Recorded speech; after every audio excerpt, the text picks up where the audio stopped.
어머니, 저 임신했어요. 그 말이 끝나기 무섭게 시어머니의 손이 제 머리채를 움켜쥐었습니다. 꺼져. 거짓 피 섞인 건 필요 없어. 비 오는 밤 맨발로 쫓겨난 저는 그때 몰랐습니다. 다음 날 아침 시어머니가 TV 앞에서 땅을 치며 오열하게 될 거라는 걸. 제가 누구인지도 모르고 내쫓은 거니까요. 이야기를 처음부터 들려드릴게요. 저는 그날 하늘을 평생 잊지 못할 것 같습니다. 2023년 5월의 어느 토요일, 구름 한 점 없이 맑았던 그 하늘.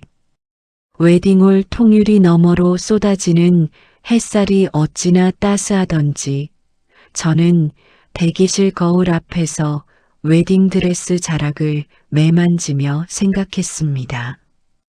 아, 하늘도 나를 축복해 주는구나. 지금 생각하면 참 어리석었습니다. 그 햇살이 축복이 아니라 경고였다는 걸 저는 까맣게 몰랐으니까요. 서진아, 괜찮아? 대기실 문이 열리며 하은이가 들어왔습니다. 제 유일한 친구이자 제 정체를 아는 단 한 사람. 하은이의 눈가가 살짝 붉어져 있었습니다. 울었어? 아니, 눈에 뭐가 들어가서. 하은이는 그렇게 말하며 제 드레스 뒷자락을 정리해 주었습니다. 하지만 저는 알고 있었습니다. 하은이가 왜 눈물을 훔쳤는지. 아마 조금 전 신랑 측 하객석을 보고 왔겠지요. 저는 조심스럽게 물었습니다. 많이 차이나? 하은이가 잠시 뜸을 들이더니 결국 한숨을 쉬었습니다. 신랑 측은 한 200명 되는 것 같고 우리 측은 3명이지? 응. 저는 웃었습니다. 씁쓸하면서도 어딘가 후련한 웃음이었습니다.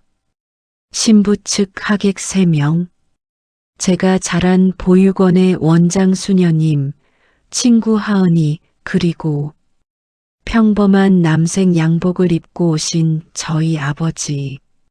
대한민국 재계 서열 5위 한성식품 윤태준 회장. 오늘만큼은 그냥 서진이 아버지로 오신 분. 왜 저런 분의 딸이 신분을 숨기고 결혼을 하냐고요? 저도 한때는 윤서진으로 살았습니다. 어딜 가나 사람들이 알아봤고 제가 뭘 해도 뉴스가 됐습니다. 대학 입학도 졸업도 심지어 카페에서 커피를 마시는 것까지 기사가 났습니다. 재벌 3세의 소박한 일상이라나요. 그리고 제 주변에는 늘 사람들이 바글거렸습니다. 처음엔 친구인 줄 알았습니다. 그런데 알고 보니 다들 저한테 원하는 게 있더군요. 아버지 회사에 취직시켜달라는 사람, 투자 좀 해달라는 사람, 제 인맥을 이용해서 사업하겠다는 사람. 심지어 저한테 고백했던 남자들도 나중에 알고 보니 전부 제 재산이 목적이었습니다. 25살 때 2년 사귄 남자친구에게 차였습니다. 아니, 정확히는 제가 찼습니다. 그 남자가 친구한테 한 말을 우연히 들었거든요. 야, 나 윤서진이랑 결혼만 하면 인생 편해. 평생 놀고 먹어도 되잖아. 그날 밤 저는 펑펑 울었습니다. 아버지 무릎에 얼굴을 묻고 어린애처럼 울었습니다. 아빠, 나 그냥 나로 사랑받고 싶어. 윤서진 말고 그냥 서진으로. 아버지는 한참을 말없이 제 등을 쓸어주셨습니다. 그래, 그럼 내가 원하는 대로 해봐라. 그렇게 저는 윤서진을 버리고 서진이 되었습니다. 보육원 출신 고아라는 새로운 신분, 작은 회사 격리직이라는 평범한 직업, 월세 원룸에서 사는 가난한 여자, 그리고 그 상태로 만난 남자가 바로 준혁 씨였습니다. 대기실 문이 다시 열렸습니다. 이번에는 양복 차림의 중년 남자가 조용히 들어섰습니다. 하은이가 눈치 빠르게 자리를 피해 주었고 저는 아버지와 단둘이 남았습니다. 아버지는 한동안 말없이 저를 바라보셨습니다. 주름진 눈가에 물기가 어렸다가 사라졌습니다. 평소에는 수천억 원을 움직이며 냉철한 결단을 내리시는 분인데 딸 앞에서는 늘 이렇게 약해지시는 분이셨습니다. 정말 괜찮겠어? 아버지의 물음에 저는 고개를 끄덕였습니다. 네, 아빠. 저 사람은 진짜 저를 사랑해요. 준혁이란 녀석 말이냐, 아니면 내 정체를 모르는 윤서진을 말이냐? 저는 순간 말문이 막혔습니다. 아버지는 늘 그러셨습니다. 세상 누구보다 저를 잘 아시는 분. 제가 미처 생각하지 못한 것들을 한마디로 꿰뚫어 보시는 분. 둘 다요. 저는 결국 그렇게 대답했습니다. 지금은 제가 가진 것 없이 그냥 서진으로 사랑받고 있잖아요. 나중에 제 정체를 알게 되면 그때는 더 기뻐하지 않을까요? 아버지는 한숨을 쉬셨습니다. 그 한숨에는 걱정과 체념 그리고 딸에 대한 끝없는 사랑이 뒤섞여 있었습니다. 그래, 내가 원하면 그렇게 해라. 대신 아버지가 제 손을 꼭 잡으셨습니다. 힘들면 언제든 돌아와. 아빠가 다 해결해 줄 테니까. 알았지? 네, 아빠. 저는 아버지 품에 안겼습니다. 샤넬 넘버 5 대신 그냥 평범한 비누 향이 났습니다. 아버지도 오늘만큼은 재벌 회장이 아니라 신부의 아버지로 오시려고 일부러 평범하게 준비하신 거겠지요. 그 마음이 저는 너무나 감사했습니다. 오후 1시 결혼식이 시작되었습니다. 웨딩홀 중앙 통로를 걸어가면서 저는 양쪽 하객석의 극명한 차이를 온몸으로 느꼈습니다. 오른쪽 신랑 측 좌석은 빈틈없이 꽉 차 있었습니다. 양복을 빳빳하게 차려입은 중년 남자들, 명품 가방을 옆에 끼고 앉은 아주머니들, 킥킥대며 휴대폰을 만지작거리는 젊은 여자들.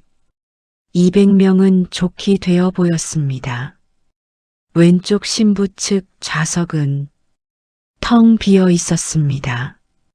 맨 앞줄에 원장 수녀님, 하은이, 그리고 아버지. 단 3명만이 저를 바라보고 계셨습니다. 그 뒤로 이어지는 수십 개의 빈 의자들이 유독 눈에 띄었습니다. 신랑 측에서 킥킥거리는 소리가 들려왔습니다. 저거 봐, 신부 측 하객 진짜 없다. 어머, 진짜 고아원 출신이래. 우리 준혁 오빠 아깝다. 저는 모른 척 버추어 로드를 걸었습니다. 하지만 목 뒤에 식은땀이 흘렀고 손에 든 꽃다발이 미세하게 떨렸습니다.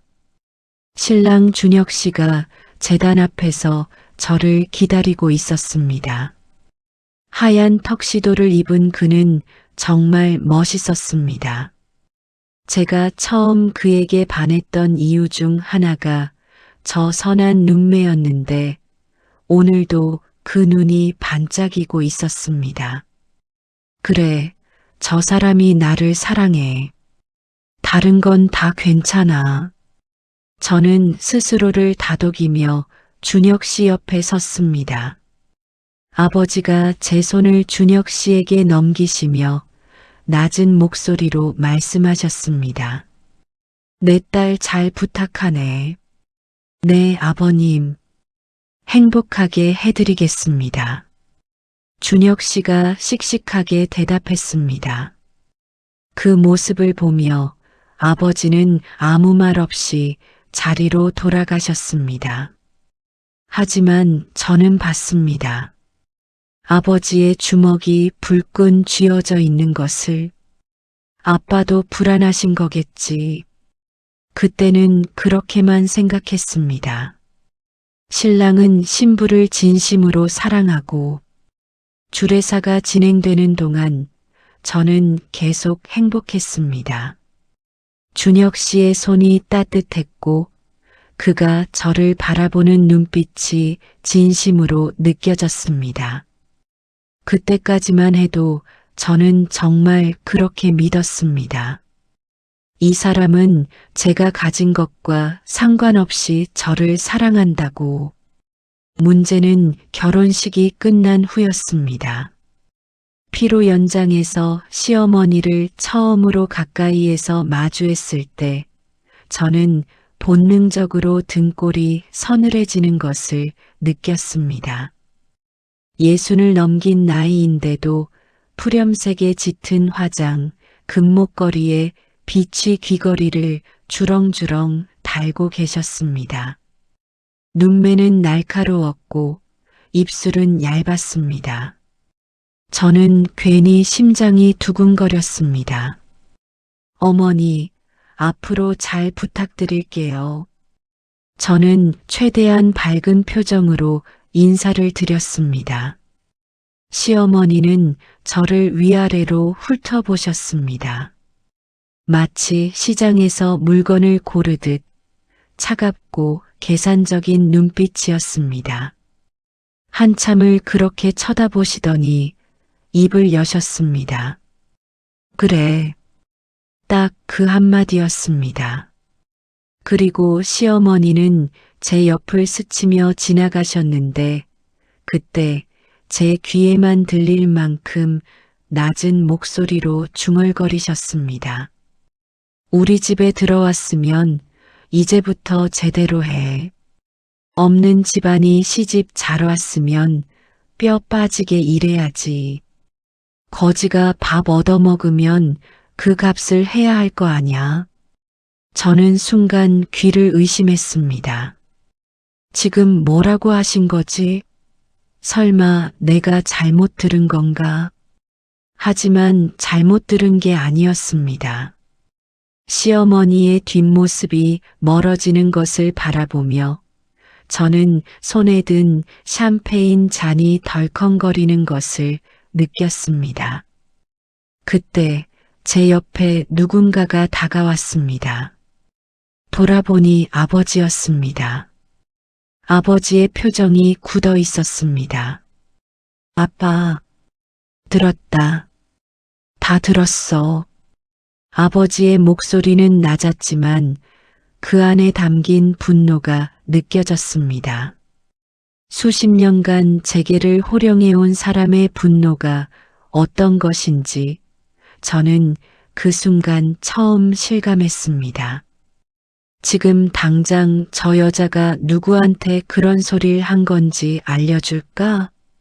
아빠, 저는 아버지의 손을 잡았습니다. 괜찮아요.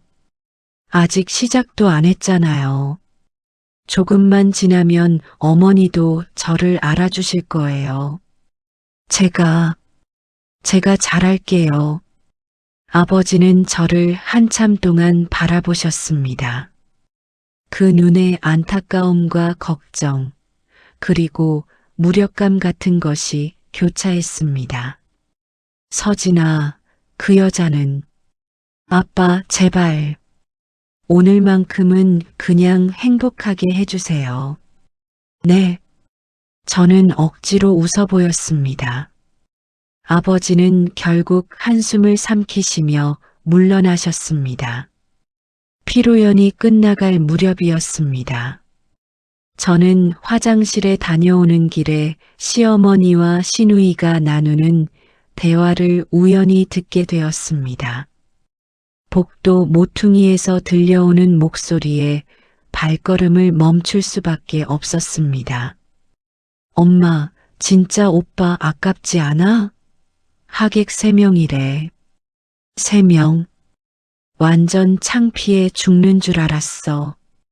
시누이의 날카로운 목소리였습니다. 그러게 말이다.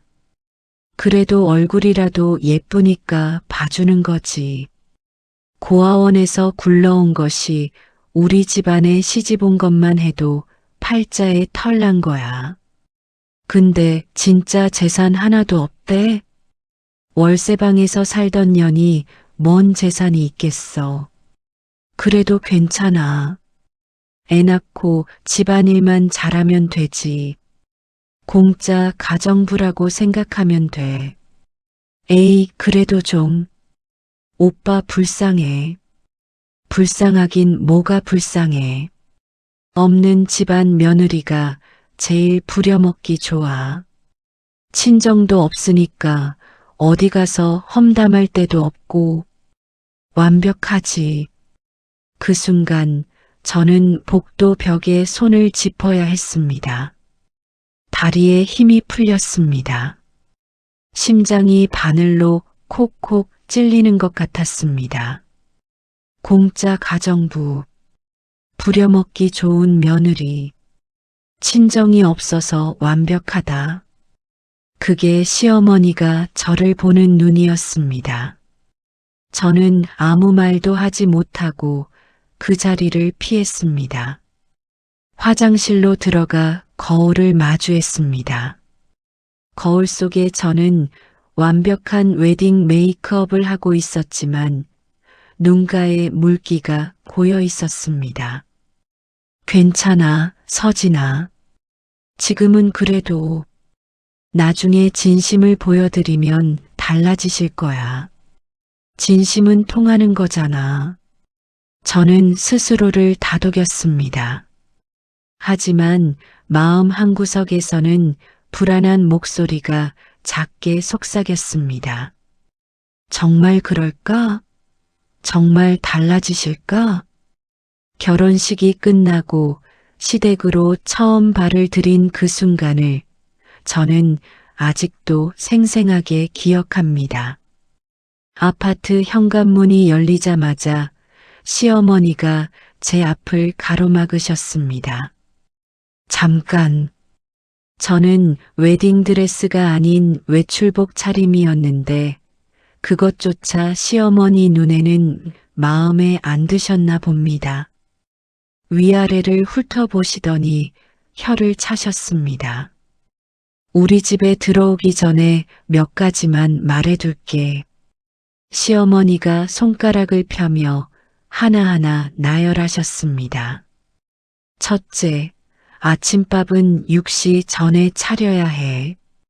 우리 준혁이가 출근 일찍 하거든. 둘째, 빨래는 매일 해. 특히 내 옷은 손빨래로만 해야 해. 세탁기 돌리면 옷 상해.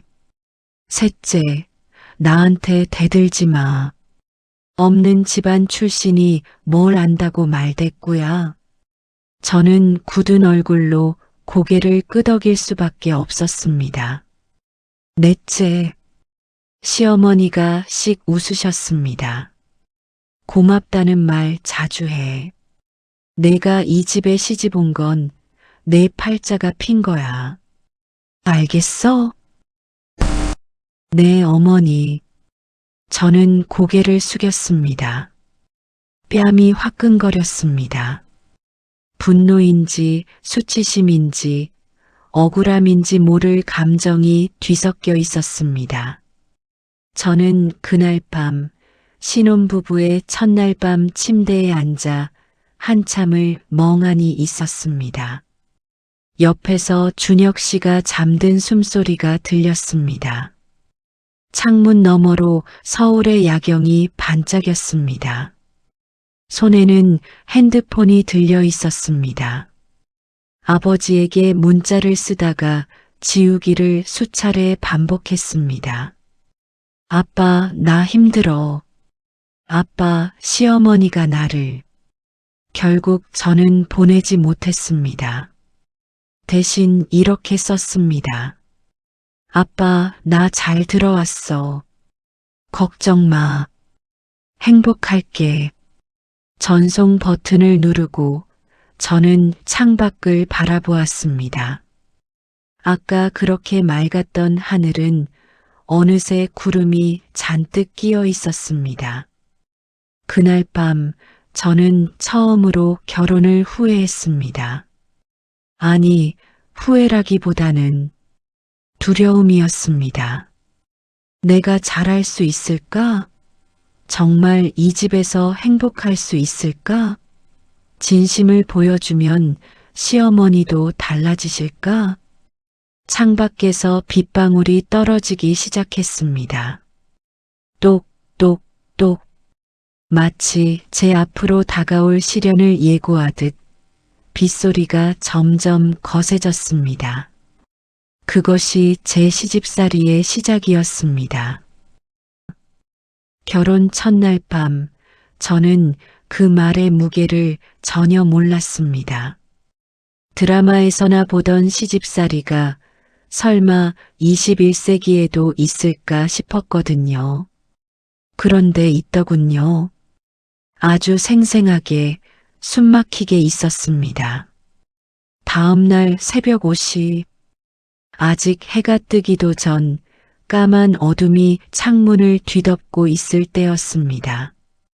저는 옆에서 새근새근 자고 있는 준혁 씨를 깨우지 않으려고 살금살금 이불을 걷었습니다. 발끝으로 조심조심 방문을 열고 나왔는데 거실불이 이미 켜져 있었습니다. 시어머니가 소파에 앉아 계셨습니다. 어머, 어머니 안 주무셨어요? 잠이 안 와서. 시어머니는 퉁명스럽게 대답하시며 벽시계를 힐끗 보셨습니다. 새벽 5시 3분. 늦었네. 네. 6시 전에 밥 차려야 한다고 했지? 5시엔 일어나서 준비해야 6시에 상 차리지. 넌 그것도 모르니? 저는 할 말을 잃었습니다. 어젯밤 집에 들어온 게 밤 11시였습니다. 결혼식 피로연까지 마치고 오느라 녹초가 된 상태였는데 고작 6시간도 안 자고 일어난 건데 늦었다니요. 하지만 저는 꾹 참았습니다. 아직 첫날이니까 적응하면 나아지겠지. 죄송해요, 어머니. 바로 준비할게요. 저는 부엌으로 향했습니다. 부엌은 생각보다 넓었지만 어디에 뭐가 있는지 하나도 몰랐습니다. 쌀통은 어디 있지? 국 끓일 냄비는? 반찬통은? 저는 이 서랍 저 서랍을 열어보며 허둥지둥 찾아다녔습니다. 그때 등 뒤에서 시어머니의 한숨소리가 들렸습니다. 쯧쯧쯧. 돌아보니 시어머니가 부엌 입구에 서서 팔짱을 끼고 계셨습니다. 그것도 모르면서 시집을 왜 왔어?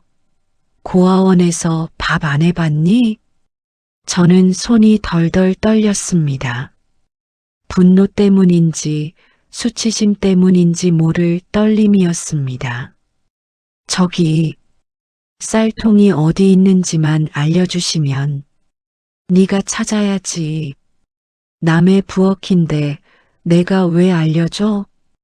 시어머니는 그 말을 끝으로 거실 소파로 돌아가 TV를 켜셨습니다. 새벽 5시에 TV를 켜시는 분이 또 있을까요? 볼륨은 또 어찌나 크게 틀어놓으셨는지 부엌까지 시끄러운 소리가 쩌렁쩌렁 울렸습니다. 저는 혼자서 부엌을 뒤졌습니다. 쌀통을 찾는 데만 10분이 걸렸습니다. 찬장 맨 아래 구석에 숨겨져 있었거든요. 밥솥에 쌀을 안치고 냉장고를 열어 반찬거리를 찾았습니다. 시금치가 있길래 나물이라도 무쳐야겠다 싶었는데 또 문제가 생겼습니다. 참기름이 없었습니다. 아니, 있긴 있었는데 빈 병이었습니다. 누가 다 쓰고 빈 병을 그대로 넣어뒀더군요. 어머니, 참기름이 다 떨어졌는데요. 제가 거실로 나가 말씀드리자 시어머니가 대뜸 버럭 화를 내셨습니다. 뭐? 벌써? 분명 얼마 전에 샀는데 제가 쓴 게 아니라. 그럼 누가 썼어? 귀신이 썼어? 저는 기가 막혔습니다. 어제 처음 이 집에 들어왔는데 제가 언제 참기름을 썼다는 건지. 하지만 변명해봤자 소용없을 것 같았습니다. 제가 사올게요. 이 새벽에 어딜 가서 사와? 마트도 안 열었을 텐데.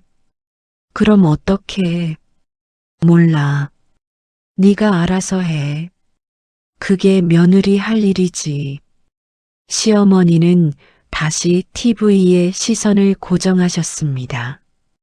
저는 텅 빈 참기름 병을 들고 멍하니 서 있었습니다. 어쩌란 말입니까? 없는 걸 어떻게 만들어내란 말입니까? 결국 저는 참기름 없이 나물을 무쳤습니다. 들기름이라도 있나 싶어 찾아봤는데 그것도 없었습니다. 그냥 소금과 다진 마늘만 넣고 간신히 무쳤습니다. 아침상을 차린 건 6시 15분이었습니다. 저는 최대한 빨리 한다고 했는데도 15분이 늦어버렸습니다. 준혁 씨와 시어머니를 식탁으로 모셨습니다. 시아버지는 이미 새벽에 운동 나가셨다더군요. 시누이는 자기 방에서 아직 안 나왔고요. 준혁 씨가 눈을 비비며 식탁에 앉았습니다. 와, 서진이 고생했네. 맛있겠다. 그 한마디에 저는 조금 위로가 됐습니다. 그래, 준혁 씨가 있잖아. 괜찮아. 하지만 시어머니의 반응은 달랐습니다. 젓가락으로 시금치나물을 한 젓가락 집어 입에 넣으시더니 바로 얼굴을 찡그리셨습니다. 이게 뭐야? 시금치나물이에요, 어머니. 참기름도 안 넣었어? 그게 참기름이 다 떨어져서. 세상에. 시어머니가 젓가락을 식탁에 탁 내려놓으셨습니다. 그 소리가 어찌나 크던지 준혁 씨도 움찔했습니다. 고아원에서 대체 뭘 배운 거야? 나물에 참기름도 안 넣어? 이게 음식이야? 어머니, 제가 다 떨어진 걸 몰랐어서. 몰랐으면 미리 확인을 했어야지.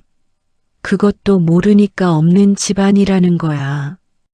저는 눈앞이 캄캄해졌습니다. 고개를 숙이고 입술을 깨물었습니다. 눈물이 나올 것 같았지만 꾹 참았습니다.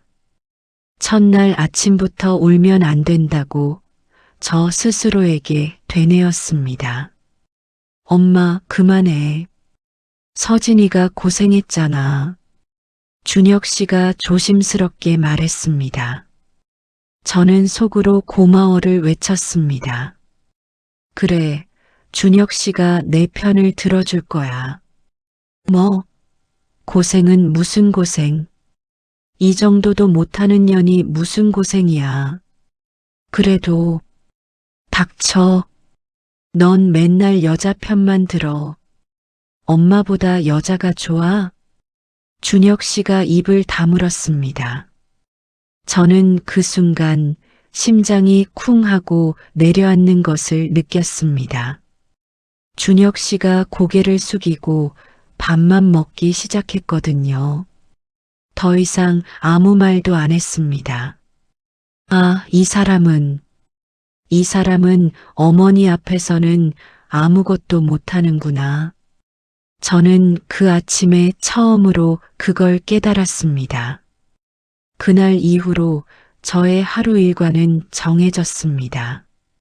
새벽 5시 기상, 6시까지 아침상 차리기, 식사 후 설거지, 시어머니 빨래 손빨래로 하기, 거실 청소, 시누이 방 정리, 점심 준비, 장보기, 저녁 준비, 설거지, 청소, 자정이 다 되어서야 겨우 잠자리에 들기. 하루도 빠짐없이 그 일과가 반복됐습니다. 시어머니는 저를 부를 때 이름을 부르지 않으셨습니다. 아, 어이, 거기. 처음엔 서진아라고 불러주실 때도 있었는데 점점 그것도 사라졌습니다. 나중에는 그냥 손가락으로 가리키시더군요. 마치 물건을 가리키듯이. 그리고 시어머니의 입에서는 하루도 빠짐없이 같은 말이 나왔습니다. 없는 집안이 뭘 알아. 청소기를 돌리다가 소파 밑을 빼먹으면 없는 집안은 청소도 안 하고 살았나 봐. 빨래에 구김이 조금이라도 있으면 고아원에서 다림질도 안 가르쳐 줬어? 요리간이 조금이라도 맞지 않으면 거지들은 음식 맛을 몰라서 이 모양이지. 저는 매일 그 말을 들으며 이를 악물었습니다. 화가 나고 억울하고 서러웠습니다. 하지만 참았습니다. 제가 참으면 되니까. 제가 좀 더 잘하면 되니까. 그런데 문제는 제가 아무리 잘해도 소용이 없다는 거였습니다. 새벽 5시에 일어나는 걸 4시 50분으로 당겼습니다. 그래도 시어머니는 늦었다고 하셨습니다. 시금치나물에 참기름을 듬뿍 넣었습니다. 그래도 시어머니는 너무 느끼하다고 하셨습니다. 빨래를 손빨래로 해서 뽀송뽀송하게 말렸습니다. 그래도 시어머니는 햇볕 냄새가 안 난다고 하셨습니다. 뭘 해도 틀렸습니다. 뭘 해도 부족했습니다. 뭘 해도 없는 집안이라는 말이 따라붙었습니다. 결혼한 지 한 달쯤 됐을 때였습니다. 시어머니가 집에 손님을 부르셨습니다. 동네 친구분들이라고 하셨는데 오시는 분마다 금목걸이에 명품 가방을 들고 오셨더군요. 저는 아침부터 음식 준비를 했습니다. 잡채에 갈비찜에 전에 나물에 거의 명절 상 수준으로 차렸습니다. 어머 말순아, 며느리가 음식을 잘하네.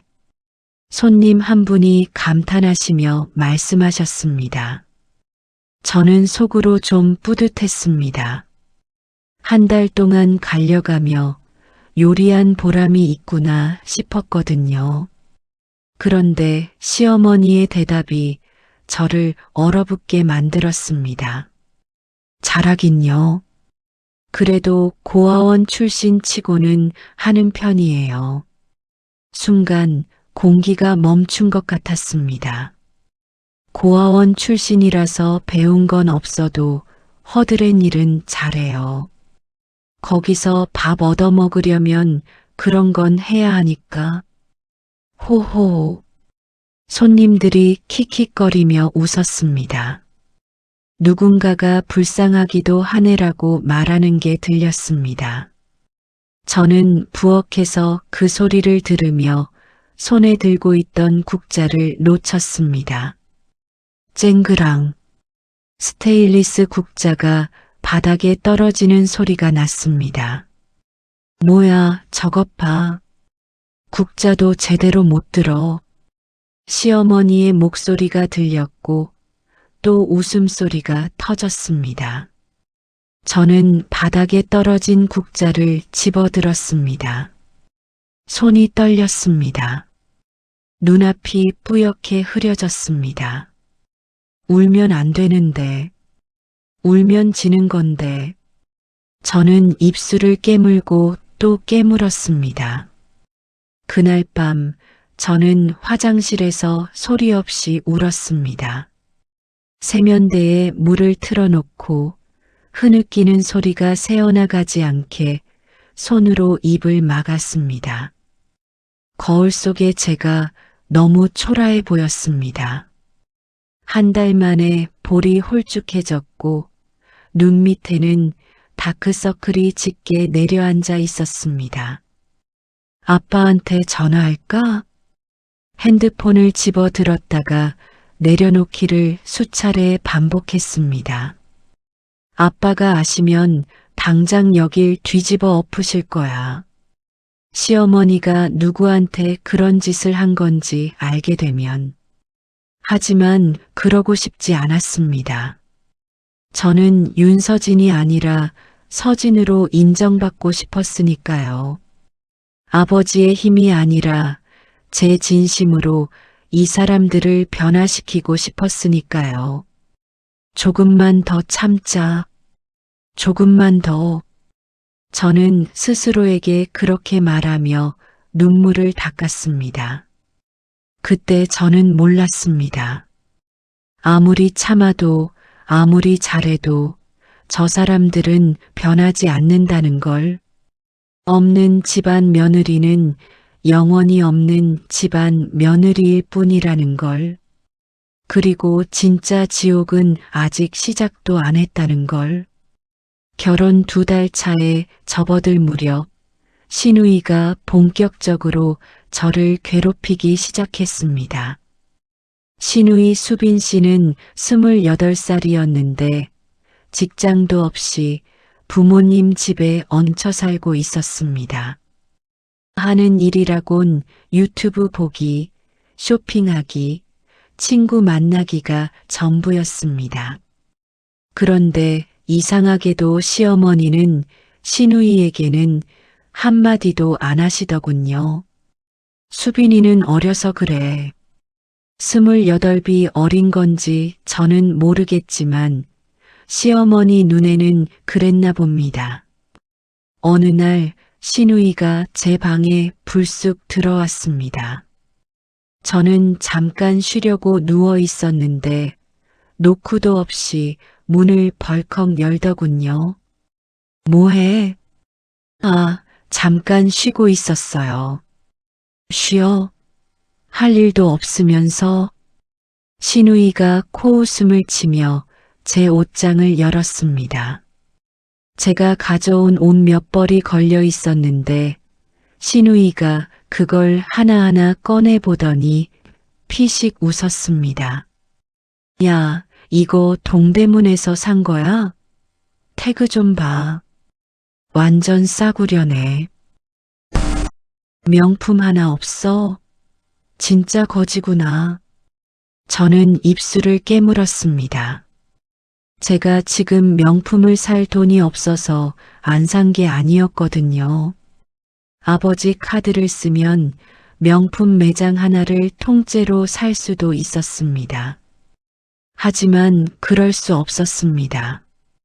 저는 지금 가난한 고아 서진이니까요. 불쌍해서 어떡해. 오빠가 진짜 아깝다.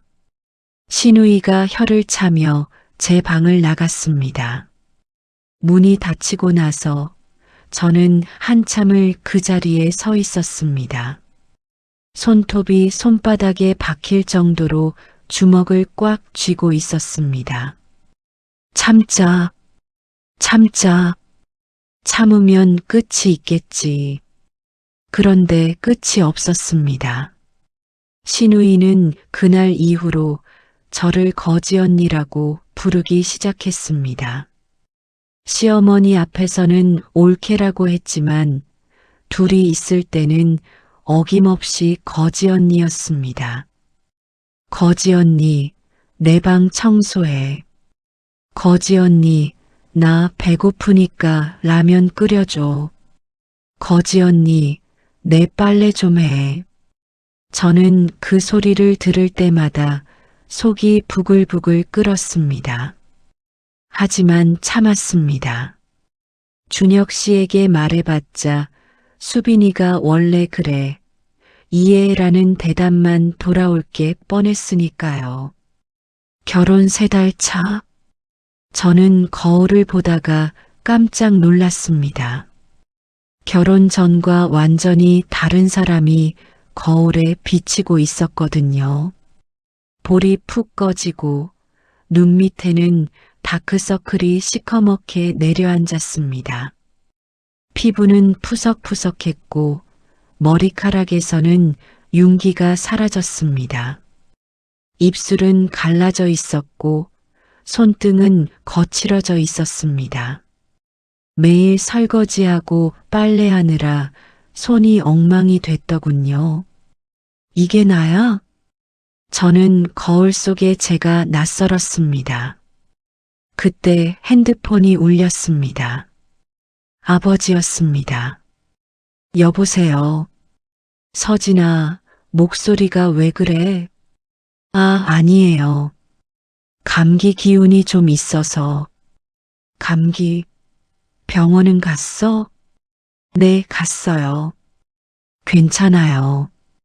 거짓말이었습니다. 병원 갈 시간이 어디 있습니까? 아침부터 밤까지 쉴 틈이 없는데. 서진아, 아빠 한번 보러 와. 밥이라도 같이 먹자. 서진아? 저는 순간 울컥했습니다. 아버지의 목소리가 너무 따뜻했거든요. 여기서는 하루 종일 없는 집안, 거지, 고아원 출신이라는 말만 듣는데 아버지는 그냥 서진아라고 불러주셨습니다. 아빠, 왜 그래? 무슨 일 있어? 목구멍까지 말이 차올랐습니다. 아빠, 나 너무 힘들어. 여기 사람들이 나를 사람 취급도 안 해. 그 말을 하고 싶었습니다. 하지만 저는 꾹 삼켰습니다. 아니에요, 아빠. 괜찮아요. 다음에 꼭 볼게요. 그래. 힘들면 언제든 전화해. 알았지? 네, 아빠. 전화를 끊고 저는 한참을 핸드폰만 바라보았습니다. 조금만 더 버티면 괜찮아질 거야. 그렇게 스스로를 다독였습니다. 그런데 그때 저는 몰랐습니다. 진짜 폭풍은 아직 오지도 않았다는 걸. 결혼 6개월 차에 접어들었을 때였습니다. 그날 아침도 저는 여느 때처럼 새벽 4시 50분에 눈을 떴습니다. 그런데 이상했습니다. 눈을 뜨자마자 속이 울렁거리더군요. 마치 뱃멀미를 하는 것처럼 위장이 뒤집어지는 느낌이었습니다. 어젯밤에 뭘 잘못 먹었나? 저는 그렇게 생각하며 억지로 몸을 일으켰습니다. 그런데 일어나는 순간 참을 수 없는 구역질이 치밀어 올랐습니다. 으윽! 저는 입을 막고 화장실로 뛰어갔습니다. 변기 앞에 무릎을 꿇고 한참을 구역질했습니다. 하지만 나오는 건 없었습니다. 어젯밤에 제대로 먹은 것도 없었으니까요. 시어머니와 시누이가 먼저 식사를 하시고 저는 남은 반찬으로 대충 밥 한 공기를 먹었거든요. 체한 건가? 저는 세면대에 물을 틀어 얼굴을 씻었습니다. 거울에 비친 제 얼굴이 창백했습니다. 입술에 핏기가 없었고 눈 밑은 여전히 시커멓게 내려앉아 있었습니다. 그런데 이상한 건 구역질은 그날 아침으로 끝나지 않았다는 겁니다. 다음 날도 그 다음 날도 아침만 되면 속이 울렁거렸습니다. 밥을 먹으려고 하면 냄새만 맡아도 구역질이 났고 특히 생선 냄새는 참을 수가 없었습니다. 평소에 좋아하던 고등어구이 냄새가 그렇게 역겨울 수가 없더군요. 설마 머릿속에 한 가지 생각이 스쳤습니다. 하지만 저는 고개를 저었습니다.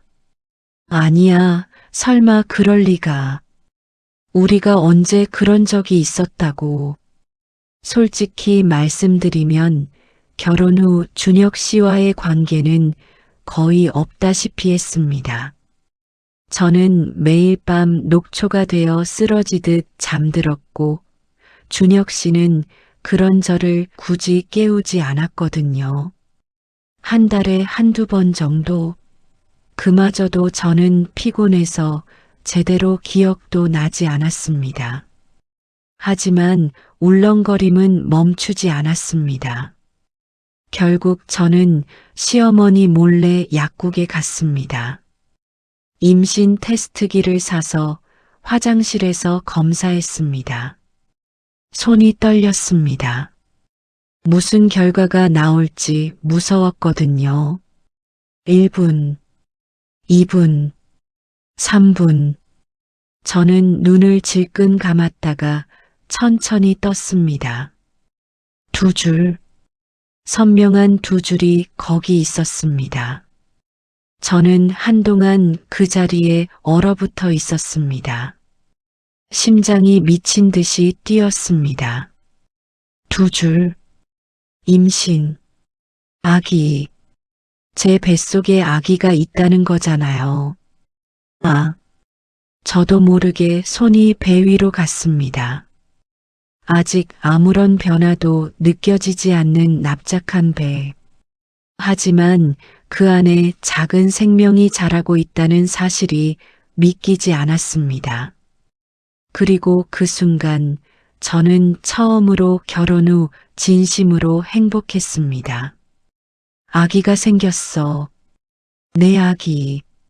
6개월 동안 시달렸던 시집살이, 매일 들었던 구박, 거짓 소리, 고아원 소리, 그 모든 게 순간 사라지는 것 같았습니다. 제 뱃속에 있는 이 작은 생명이 저를 지켜줄 것 같았습니다. 아기가 생기면 시어머니도 달라지실 거야. 손주잖아. 손주를 어떻게 미워하시겠어. 저는 그렇게 믿었습니다. 아니, 믿고 싶었습니다. 그날 저녁 저는 특별히 정성을 들여 저녁상을 차렸습니다. 갈비찜에 잡채에 계란찜에 미역국까지. 평소보다 2배는 더 공들였습니다. 시어머니가 좋아하시는 음식들로만 골라서요. 어머, 오늘 뭔 날이야? 상다리가 부러지겠네. 시어머니가 식탁을 보시며 눈을 동그랗게 뜨셨습니다. 처음으로 구박이 아닌 말씀을 하시는 것 같아서 저는 괜히 가슴이 두근거렸습니다. 어머니, 저 드릴 말씀이 있어서요. 뭔데? 저는 심호흡을 했습니다. 손이 떨렸습니다. 준혁 씨를 흘끗 쳐다봤는데 준혁 씨는 아무것도 모르고 갈비를 집어들고 있었습니다. 저는 이 소식을 가족들에게 한꺼번에 말하고 싶었거든요. 저 임신했어요. 시간이 멈춘 것 같았습니다. 준혁 씨의 젓가락이 허공에서 멈췄습니다.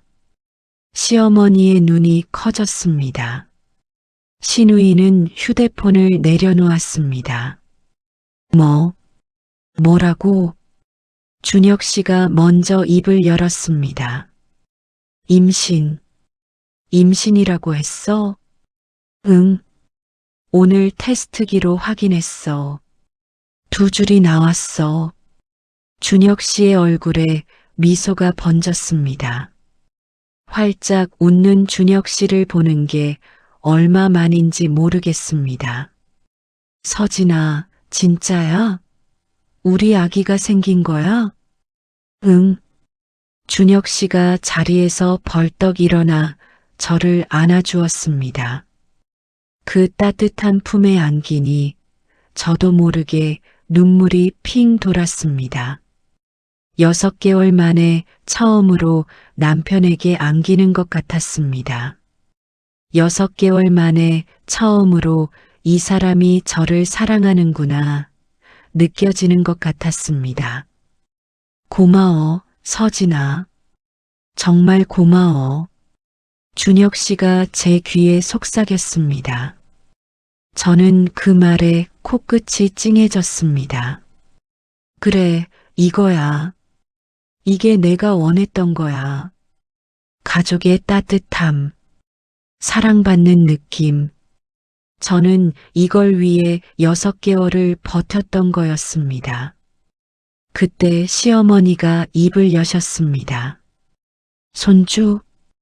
저는 준혁 씨의 품에서 빠져나와 시어머니를 바라봤습니다. 시어머니의 표정을 읽을 수가 없었습니다. 기쁜 건지 아닌 건지. 네, 어머니. 손주예요. 아직 병원은 안 가봤는데 테스트기에서 양성이 나왔어요. 시어머니가 한동안 아무 말 없이 저를 바라보셨습니다. 그 침묵이 너무 길어서 저는 불안해지기 시작했습니다. 왜 아무 말씀도 안 하시지? 기쁘지 않으신 건가? 엄마, 손주야. 좋으시지? 준혁 씨가 들뜬 목소리로 말했습니다. 그제야 시어머니가 입을 여셨습니다. 그래, 손주라. 시어머니의 목소리에서 기쁨은 느껴지지 않았습니다.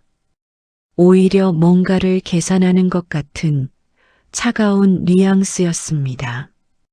몇 주나 됐어? 정확히는 모르겠어요. 아마 56주쯤 되지 않았을까. 병원은 내일 가보려고요. 시어머니가 고개를 끄덕이셨습니다. 그리고 다시 젓가락을 들어 식사를 시작하셨습니다. 축하한다는 말도 기쁘다는 말도 없었습니다. 저는 조금 실망했지만 괜찮다고 생각했습니다. 시어머니는 원래 감정 표현을 잘 안 하시는 분이시니까 속으로는 기뻐하실 거야. 그때 신우이가 피식 웃으며 말했습니다. 오빠 축하해. 근데 진짜 오빠애 맞아? 순간 식탁 위에 찬 공기가 흘렀습니다. 야, 수빈아. 준혁 씨가 버럭 소리를 질렀습니다. 하지만 신우이는 아랑곳하지 않고 계속 말했습니다. 아니, 그냥 물어본 거지. 요즘 세상이 어떤 세상인데. 확인은 해봐야지. 닥쳐. 준혁 씨가 자리를 박차고 일어났습니다. 신우이가 움찔했습니다. 뭐야, 왜 화내? 난 그냥이고 뭐고 그런 소리 하지 마. 서진이한테 사과해. 싫어. 내가 뭘 잘못했다고. 저는 그 광경을 멍하니 바라보고 있었습니다. 신우이의 말이 비수처럼 가슴에 꽂혀 있었거든요. 진짜 오빠애 맞아? 6개월 동안 온갖 구박을 다 들었지만 이건 차원이 다른 모욕이었습니다. 제 정조를 의심하는 말이었으니까요. 제가 바람을 피웠다는 뜻이었으니까요. 됐어, 준혁아. 저는 겨우 입을 열었습니다. 뭐? 괜찮아. 수빈 씨는 농담한 거겠지. 저는 억지로 웃어 보였습니다. 웃지 않으면 울 것 같았거든요. 시어머니가 그때 입을 여셨습니다. 그래, 수빈이가 농담 좀 심하게 했네. 근데 시어머니가 저를 바라보셨습니다. 병원 가면 정확하게 알 수 있겠지? 며칠인지 누구인지. 저는 숨이 턱 막혔습니다. 시어머니도 의심하고 계신 거였습니다. 제가 다른 남자의 아이를 임신했다고 생각하시는 거였습니다. 어머니, 저는 별 뜻은 아니야. 요즘은 다 병원에서 확인하니까. 그냥 해본 소리야. 시어머니가 손을 저으며 말씀하셨습니다. 하지만 저는 알 수 있었습니다. 그게 그냥 해본 소리가 아니라는 걸. 그날 밤 저는 잠을 이룰 수가 없었습니다. 다음 날 저는 준혁 씨와 함께 산부인과에 갔습니다. 대기실에서 제 이름이 불릴 때까지 손을 꼭 잡고 있었습니다. 준혁 씨가 제 손을 쓸어주며 말했습니다. 긴장하지 마. 다 잘 될 거야. 응. 저는 고개를 끄덕였습니다. 하지만 솔직히 말하면 아기 건강보다 다른 게 더 걱정됐습니다. 시어머니와 시누이의 말이 계속 머릿속을 맴돌았거든요. 진짜 오빠애 맞아? 누구 앤지. 그 말들이 비수처럼 박혀서 빠지질 않았습니다. 윤서진님 들어오세요. 진료실 문이 열렸습니다. 저는 심호흡을 하고 안으로 들어갔습니다. 의사 선생님은 40대쯤 되어 보이는 여자분이셨습니다. 부드러운 인상에 말투도 차분했습니다. 임신 테스트기에서 양성이 나왔다고요? 네. 그럼 초음파로 확인해 볼게요. 침대에 누우세요. 저는 침대에 누웠습니다. 차가운 젤이 배 위에 발라졌습니다. 의사 선생님이 초음파 기기를 움직이기 시작했습니다. 화면에 뭔가가 나타났습니다. 검은 배경에 작은 점 같은 게 보였습니다. 너무 작아서 뭔지 알아보기도 힘들었습니다. 여기 보이세요? 이게 아기 집이에요. 아기 집이요? 네. 아직 많이 작아요. 대략 5주 정도 된 것 같아요. 5주. 저는 멍하니 화면을 바라보았습니다. 저 작은 점이 제 아기라니. 저 안에 작은 심장이 생기고 손가락이 생기고 발가락이 생긴다니 믿기지 않았습니다. 심장 소리는 아직 안 들려요. 67주쯤 되면 들을 수 있을 거예요. 2주 후에 다시 오세요. 네, 감사합니다. 저는 진료실을 나왔습니다. 준혁 씨가 대기실에서 기다리고 있었습니다. 어땠어? 5주래. 아기 집이 보인대. 진짜? 준혁 씨의 얼굴에 환한 미소가 번졌습니다. 저도 따라 웃었습니다. 2주 후에 다시 오면 심장 소리 들을 수 있대. 그래, 같이 가자. 나도 듣고 싶어. 준혁 씨가 제 손을 잡았습니다. 그 순간만큼은 정말 행복했습니다. 집으로 돌아오는 길에 저는 준혁 씨에게 조심스럽게 말했습니다. 준혁아, 나 어머니한테 말씀드리고 싶은 게 있어. 뭔데? 아기 생긴 거. 어머니가 별로 안 기뻐하시는 것 같아서. 준혁 씨가 한숨을 쉬었습니다. 엄마가 원래 그래. 표현을 잘 안 하시는 거야. 속으로는 기뻐하실 거야. 근데 어제 수빈 씨가 한 말, 수빈이는 생각 없이 말한 거야. 신경 쓰지 마. 저는 입을 다물었습니다. 더 말해봤자 소용없을 것 같았거든요. 준혁 씨는 항상 그랬습니다. 어머니와 동생 편을 드는 건 아니지만 그렇다고 제 편을 확실하게 드는 것도 아니었습니다. 그냥 중간에서 어영부영 넘어가는 거였습니다. 집에 도착했을 때 시어머니가 거실에 계셨습니다. 어머니, 병원 다녀왔어요. 그래, 뭐래? 5주래요. 건강하게 잘 자라고 있대요. 저는 일부러 밝게 말했습니다. 시어머니의 반응을 기대하면서요. 5주? 그럼 날짜가 맞네. 시어머니가 혼잣말처럼 중얼거렸습니다. 저는 그 말이 무슨 뜻인지 알았습니다.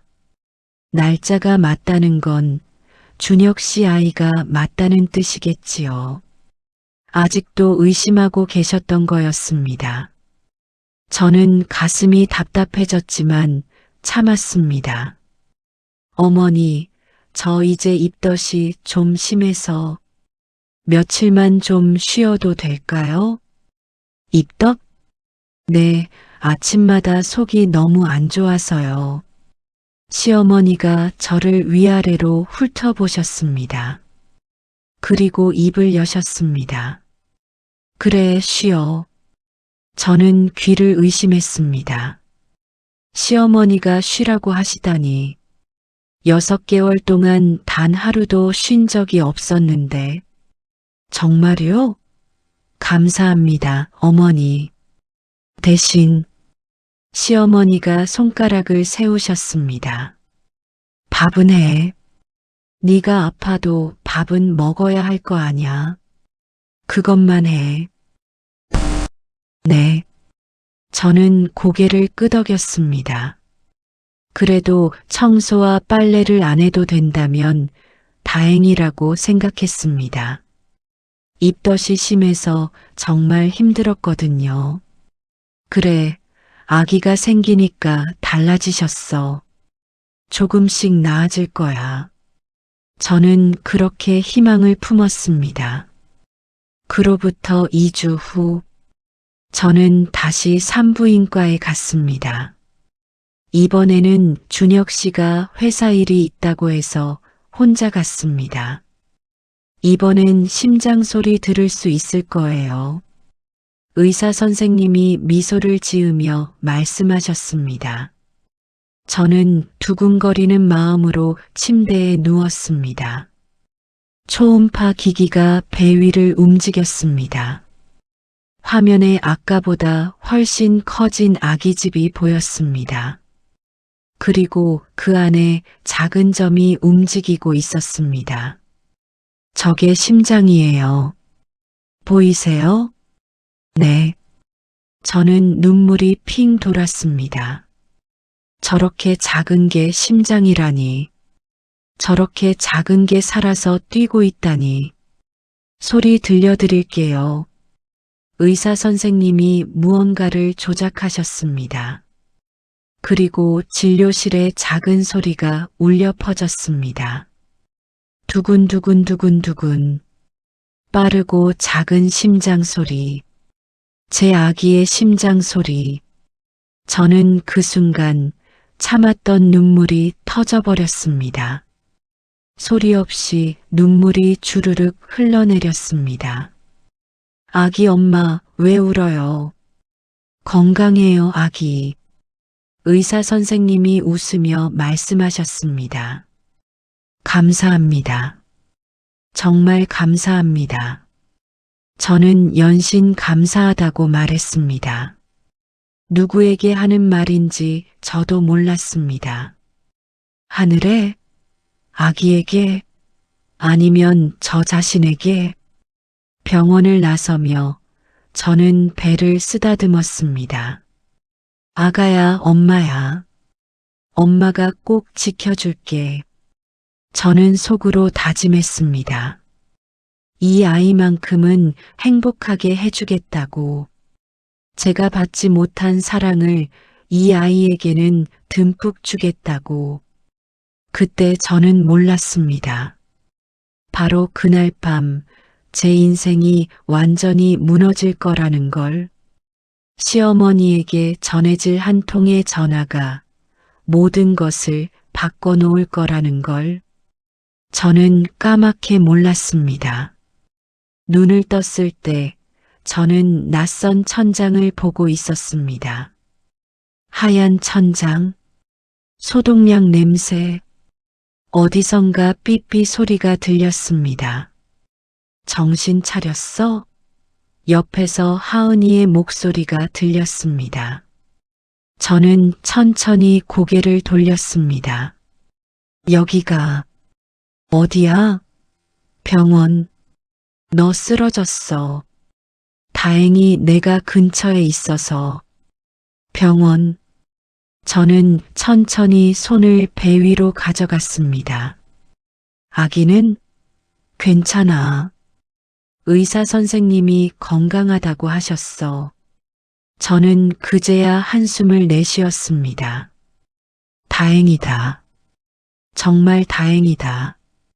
서진아, 도대체 무슨 일이야? 너 그날 밤에. 하은이가 조심스럽게 물었습니다. 저는 입술을 깨물었습니다. 그날 밤, 시어머니에게 머리채 잡혀 쫓겨난 그날 밤, 시어머니가 저를 쫓아냈어. 뭐, 거짓 소문 때문에. 제 친어머니가 유흥업소 출신이라는 거짓말을 믿고 저는 그날 일을 간단히 설명했습니다. 하은이의 얼굴이 점점 굳어졌습니다. 미쳤네. 완전히 미쳤어. 서진아, 이제 그만해. 회장님한테 말씀드려. 아니, 저는 고개를 저었습니다. 아직은 안 돼. 아직은. 언제까지 그러고 살 거야? 너 죽겠어. 하은이가 제 손을 꽉 잡았습니다. 서진아, 제발. 그 사람들한테 내가 누군지 보여줘. 윤태준 회장의 딸이라고. 저는 한참을 생각했습니다. 그리고 침대 옆 테이블에 놓인 가방을 보았습니다. 하은이가 챙겨온 제 가방이었습니다. 가방을 열었습니다. 그 안에 오래된 편지 한 통이 있었습니다. 어머니가 돌아가시기 전에 쓰신 편지. 제가 18살 생일에 아버지가 주신 편지였습니다. 편지를 펼쳤습니다. 서진아, 엄마는 너를 낳다가 하늘나라로 갔지만 한 번도 후회하지 않았어. 너는 엄마의 전부였고 앞으로도 그럴 거야. 엄마가 너한테 바라는 건 하나야. 행복하게 살아라. 절대 참고만 살지 마라. 내가 원하는 대로 살아라. 저는 편지를 읽으며 눈물이 났습니다. 엄마, 저 이제 알겠어요. 제가 뭘 해야 하는지. 저는 하은이를 바라봤습니다. 하은아, 나 결정했어. 뭘? 복수할 거야. 퇴원 후 저는 아버지를 만났습니다. 아버지의 사무실, 수십억짜리 그림들이 걸린 넓은 방. 저는 6개월 만에 그곳에 앉아 있었습니다. 서진아, 아버지가 제 얼굴을 보고 눈물을 훔치셨습니다. 저는 여전히 상처투성이었거든요. 이마에 붕대, 팔에 멍, 무릎에 딱지. 아빠, 죄송해요. 아빠 말 안 들어서. 아니다. 내가 원한 거였으니까. 아버지가 제 손을 잡으셨습니다. 이제 뭘 하고 싶니? 저는 똑바로 아버지를 바라봤습니다. 창업하고 싶어요. 창업? 네. 제 힘으로 성공하고 싶어요. 그래서 저 사람들한테 보여주고 싶어요. 제가 누군지. 아버지가 빙그레 웃으셨습니다. 좋아. 뭐가 필요하니? 돈은 제가 알아서 할게요. 대신 저는 잠시 망설이다가 말했습니다. 시어머니의 약점을 찾아주세요. 아버지의 눈이 날카롭게 빛났습니다. 그건 당연하지. 정비서. 문이 열리고 정태호 비서실장이 들어왔습니다. 강준영 모친 김말순. 24시간 안에 모든 걸 파악해. 알겠습니다, 회장님. 저는 그날부터 준비했습니다. 어머니가 남겨주신 편지처럼 저는 이제 참지 않기로 했습니다. 3개월 후, 저는 순잔의 반찬이라는 이름으로 작은 가게를 열었습니다. 어머니의 이름을 따서 지었습니다. 하은이가 마케팅을 도와주었고 SNS에서 입소문이 나기 시작했습니다. 재벌가 며느리가 쫓겨나 차린 반찬집이라는 소문은 안 냈습니다. 대신 정성 가득 엄마의 손맛으로 승부했습니다. 매출이 올랐습니다. 1달, 2달, 석 달. 프랜차이즈 제의가 들어오기 시작했습니다. 그리고 그 소식이 시댁에 들어갔습니다. 엄마, 서진이가 사업한대. 신우이가 시어머니에게 보여준 기사였습니다. 신인 사업가 윤서진 대표, 반찬 사업으로 대박이라는 제목이었습니다. 시어머니의 얼굴이 일그러졌습니다. 전현이? 응. 완전 대박 났대. 벌써 가맹점 10개래. 시어머니는 그날 저에게 전화를 걸었습니다. 여보세요? 저는 차갑게 받았습니다. 서진아, 나야. 어머니. 어머니라고 부를 분이 아니신 것 같은데요. 서진아, 그때 일은 미안했어. 내가 오해를 해서. 이제 집에 돌아와. 저는 코웃음을 쳤습니다. 싫은데요. 뭐, 제가 왜 돌아가야 해요?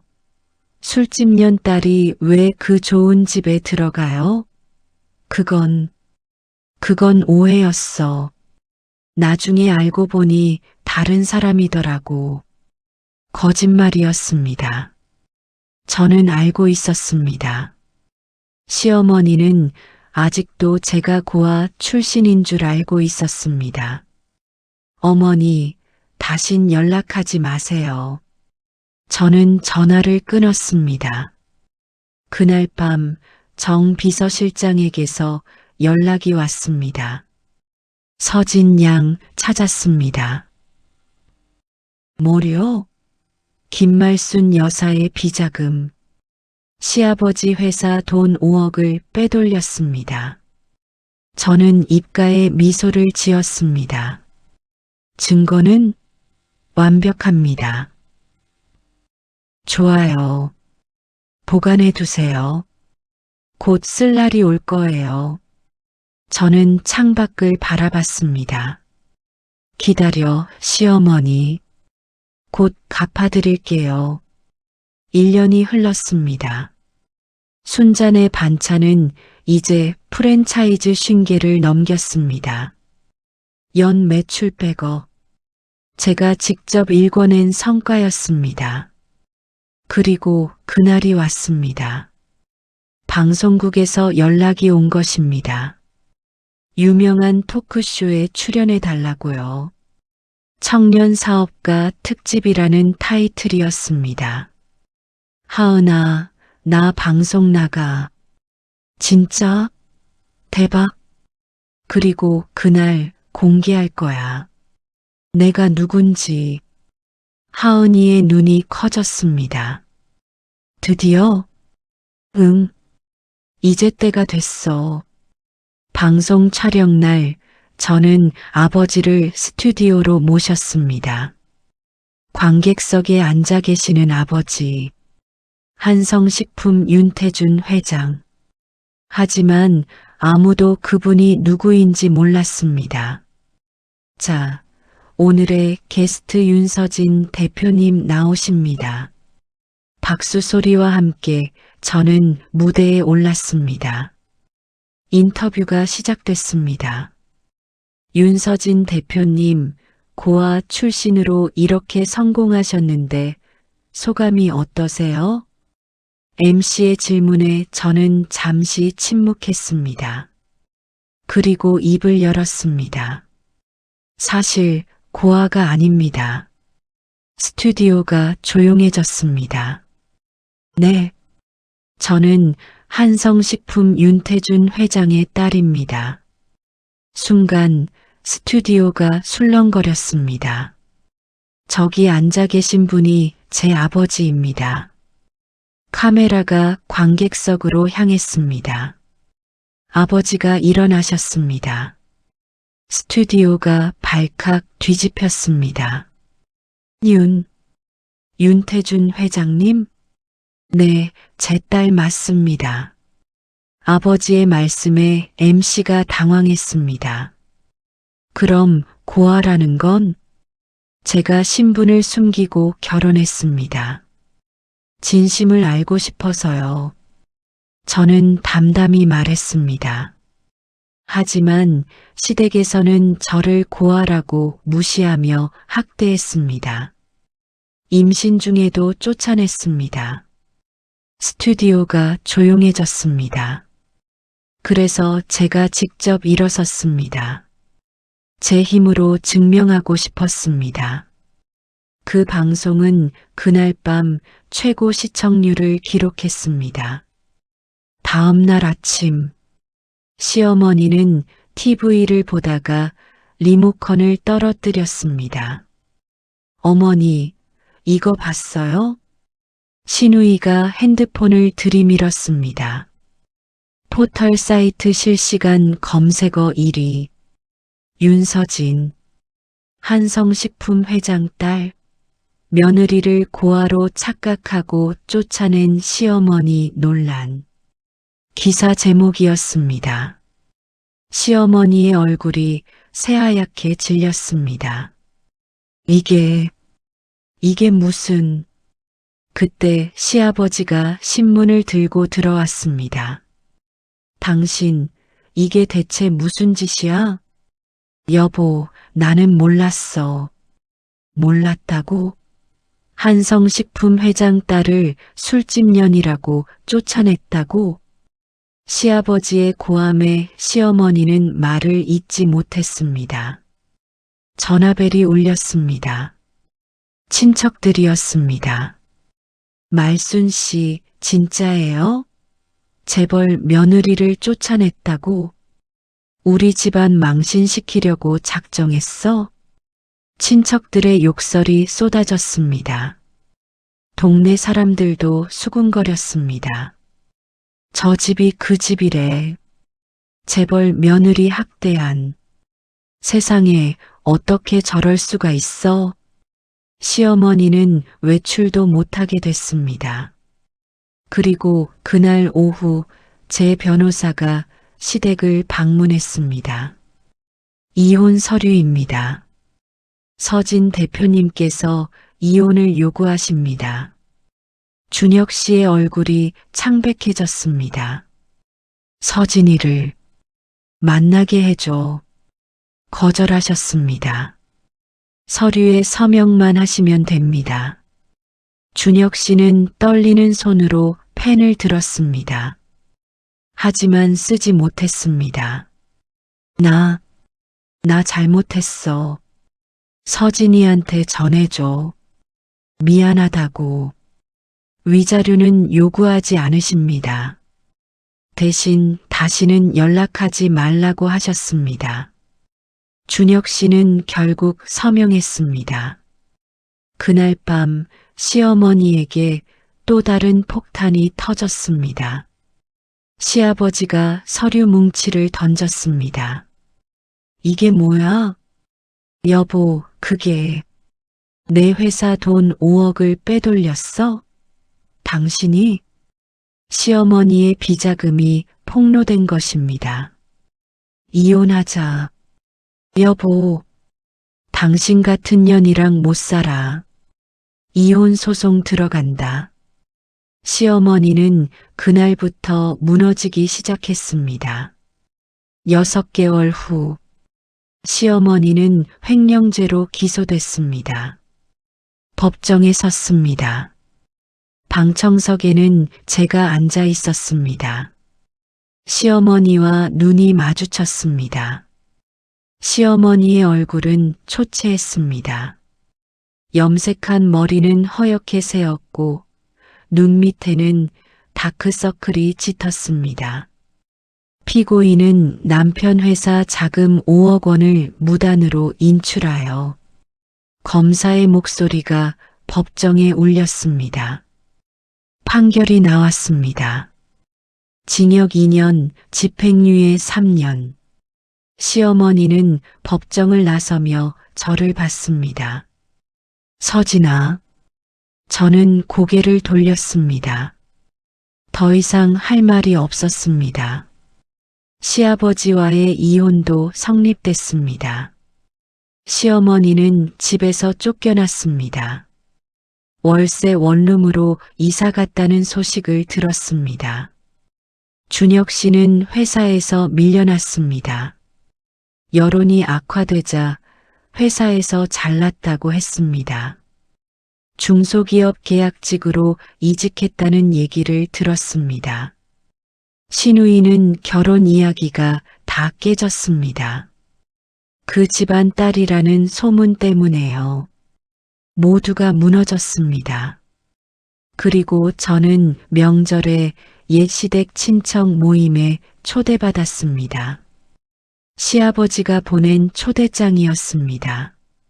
저는 갔습니다. 명품 드레스를 입고 운전기사가 모는 벤츠를 타고 친척들이 저를 보고 눈이 휘둥그레졌습니다. 서진 씨, 안녕하세요. 저는 우아하게 인사했습니다. 시어머니도 거기 있었습니다. 구석에 쭈그려 앉아서 예전의 화려한 모습은 온데간데 없었습니다. 친척 어른 한 분이 시어머니를 보며 말했습니다. 말순 씨, 참 어리석은 짓 하셨어. 재벌 며느리를 그렇게 대하다니. 맞아요. 이제 와서 후회해도 소용없지. 시어머니는 고개를 숙였습니다. 저는 시어머니 앞을 지나가며 말했습니다. 어머니, 안녕히 계세요. 시어머니가 고개를 들었습니다. 눈에 눈물이 가득했습니다. 서진아, 나 정말 미안해. 늦었어요. 저는 돌아섰습니다. 그게 마지막이었습니다. 3년 후 순잔의 반찬 프랜차이즈는 전국 200개를 넘었습니다. 상장도 했습니다. 저는 30대 여성 CEO로 각종 매체에 소개됐습니다. 그날 저는 프랜차이즈 100호점 오픈 행사에 참석했습니다. 기자가 물었습니다. 윤서진 대표님, 성공 비결이 뭔가요? 저는 잠시 생각하다가 대답했습니다. 하늘에 계신 어머니가 힘을 주셨습니다. 어머니요? 네. 어머니가 절대 참고만 살지 말라고 하셨어요. 그 말을 기억하며 여기까지 왔습니다. 행사가 끝나고 저는 어머니 산소를 찾았습니다. 아버지와 함께 갔습니다. 하은이도 함께 했습니다. 엄마 나예요. 서진이. 저는 묘비 앞에 무릎을 꿇었습니다. 엄마, 저 이제 안 울어요. 잘 살고 있어요. 아버지가 제 어깨를 토닥였습니다. 어머니가 자랑스러워 하시겠다. 고마워요, 아빠. 저는 가방에서 낡은 앞치마를 꺼냈습니다. 어머니가 입으셨다던 앞치마. 아버지가 제게 주신 유품이었습니다. 이거 회사 사장실에 걸어둘 거예요. 그래, 그렇게 해라. 집으로 돌아가는 길, 저는 창밖을 바라봤습니다. 저 멀리 예전에 살았던 아파트가 보였습니다. 시댁, 그곳에서 겪었던 악몽들. 하지만 이제는 괜찮았습니다. 저는 이겼습니다. 제 힘으로. 그날 밤 저는 사장실에 어머니 앞치마를 액자에 넣어 걸었습니다. 그 앞에 섰습니다. 엄마, 저 해냈어요. 제가 누군지 증명했어요. 앞치마가 조명 아래서 빛났습니다. 저는 미소 지었습니다. 그리고 다음 날 새로운 프로젝트 기획서를 펼쳤습니다. 제 인생은 이제 시작이었습니다. 시어머니 김말수는 월세방에서 홀로 살고 있습니다.